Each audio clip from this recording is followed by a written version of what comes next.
Hello everyone, তোমরা সবাই কেমন আছো? গুড মর্নিং সকলকে। তোমরা দেখে বুঝতে পারছো আমি কোথায় এসেছি। আমি চলে এসেছি সোদপুরের সাই বাবার মন্দিরে। তো দেখো, আমরা এখন যাচ্ছি মন্দিরের ভেতর। মন্দিরটা এবার তোমাদের দেখাই, কত সুন্দর মন্দিরটা। দেখো মন্দিরটা কতটা সুন্দর লাগছে। একটু অন্ধকার অন্ধকার হয়ে গেছে, তাই জন্য একটু কেমন লাগছে। তা না হলে মন্দিরটা কিন্তু খুব সুন্দর, আর ভেতরটাও কিন্তু খুব সুন্দর। তোমাদের ভেতরটাও আমি ঘুরে দেখাবো। তার আগে তোমরা দেখে নাও চারিপাশটা কতটা সুন্দর। আর তোমাদের বলি, তোমরা যদি আসতে চাও এখানে, তাহলে একটু বিকেল বিকেল এসো, তাহলে তোমরা আলোটা পাবে।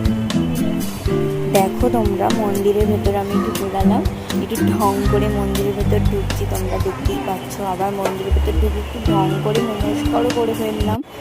তো সে যাই হোক, মন্দিরটা দেখো তোমরা, খুবই সুন্দর। এরপরে